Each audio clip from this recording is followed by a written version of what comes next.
नई किराएदारनी। एक काम करना नहीं आता तुम्हें? सारे घर में धूल हो रही है, कभी सफाई भी कर लिया करो। यहाँ पूरा दिन लगकर दोनों बाप बेटे का काम करो, साथ में ताने भी सुनो। जब मैं बोलती हूँ कि ऊपर वाले पोर्शन में किराएदार रख लो, अरे सफाई भी रहेगी, पैसे भी आएंगे, तब तो किसी को मेरी बात सुननी नहीं होती। हो गया टैप रिकॉर्डर शुरू। ये कहते हुए राज घर से बाहर निकल जाता है, जिसके बाद शिविन अपने कमरे से निकलकर नेहा के पास आता है। क्या यार मम्मी, कितनी बार बोला है टाइम से उठा दिया करो। हो गया ना मैं कॉलेज के लिए लेट। दुनिया की सारे गधे घोड़े बेचकर तो तू सोता है। पता भी चलता है तुझे कि मैं कितनी बार उठाने आती हूँ। बस दोनों बाप बेटों को घर से निकलते हुए लेट होने की फिक्र है, वापस आते हुए कितना भी लेट हो जाए कोई फिक्र नहीं।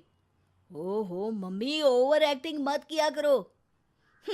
माँ की बातें अब ओवर एक्टिंग ही तो लगेगी ना। मेरी तो कोई फीलिंग्स ही नहीं है। क्या करूं, मर जाऊं क्या मैं? ओफो मम्मी, जा रहा हूं मैं, बाय। शिविन चला जाता है और नेहा बेचारी किलस्ती अपने घर के कामों में लग जाती है। इसी तरह चलती है नेहा की जिंदगी, जिसमें उसके ज्यादा बोलने वाली आदत की वजह से उसका पति और बेटा उसकी फीलिंग्स की कदर किए बिना हमेशा उससे दूर भागते रहते हैं। पूरा दिन घर में अकेले रहो और जब पति या बेटे से बात करने जाओ तो उनके नखरे अलग। अब मुझे ही कोई अच्छा किराएदार ढूंढना पड़ेगा।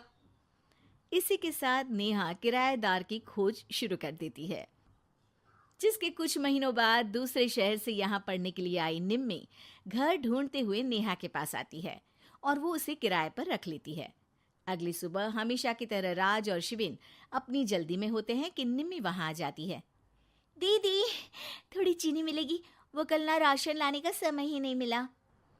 निम्मी को देखते ही दोनों बाप बेटे की जल्दी वहीं खत्म हो जाती है और वो निम्मी को इम्प्रेस करने की रेस में भागने लगते हैं।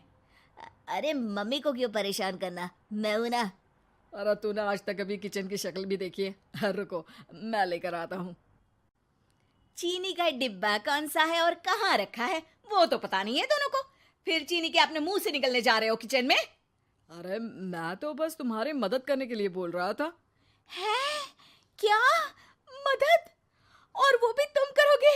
सच में? अरे कोई तो सच बताओ, सुबह सुबह दोनों बाप बेटे कोई सूखा नशा करके तो नहीं आ गए ना?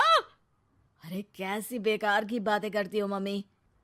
अरे जब कौवा अचानक हंस की चाल चलने लगेगा तो शक होना तो लाजमी है ना। घर का ऐसा माहौल देख निम्मी वहां से जाने ही लगती है कि राज उसे रोक लेता है। अरे आपने चीनी तो ली ही नहीं? इट्स ओके भैया, मैं आज बिना चाय की ही कॉलेज चली जाऊंगी। जहां एक तरफ भैया सुन राज का दिल टूट जाता है, वहीं कॉलेज सुन शिविन खुश हो जाता है। वैसे आप कौन से कॉलेज में हो? इस पर निम्मी जवाब देने ही वाली होती है, लेकिन नेहा टोकते हुए बीच में बोल पड़ती है। अब दोनों को देर नहीं हो रही। हद है इनसे भी, कहीं बात बनने ही नहीं देंगे मेरी तो। अरे जा रहे, अब यहाँ बचाई क्या है? इस पर निम्मी के पीछे पीछे शिविन कॉलेज की तरफ और राज ऑफिस चला जाता है। इसी तरह दिन बीतने लगते हैं, जिसमें अब सुबह जल्दी जाना और शाम लेट आने का सिलसिला सुबह लेट जाना और शाम जल्दी आने में बदल जाता है। एक शाम वो दोनों समय से पहले ही घर वापस आ जाते हैं, जिन्हें देख नेहा हैरान रह जाती है। हाय मेरे रब्बा, अरे पहले घर जल्दी आना शुरू कर दिया और आज तो उससे भी जल्दी।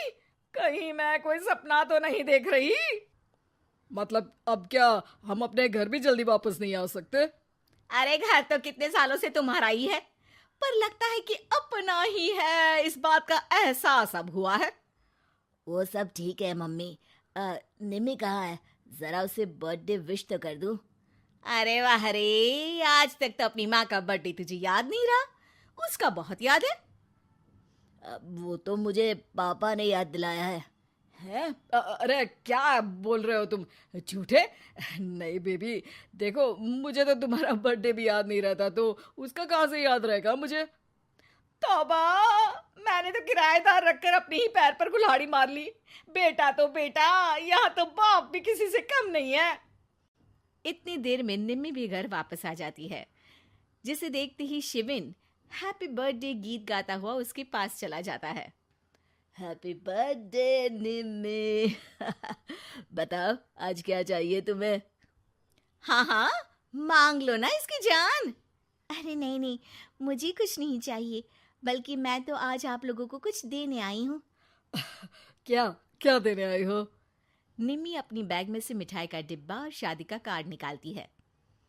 ये मेरी शादी का कार्ड और मिठाई। आप सबको मेरी शादी में जरूर आना है और इसी खुशी में मिठाई खाइए। निम्मी की बात सुनकर जहां शिविन और राज शॉक में आ जाते हैं, वहीं नेहा हंसने लगती है। दिल के अरमां आंसुओं में बह गए।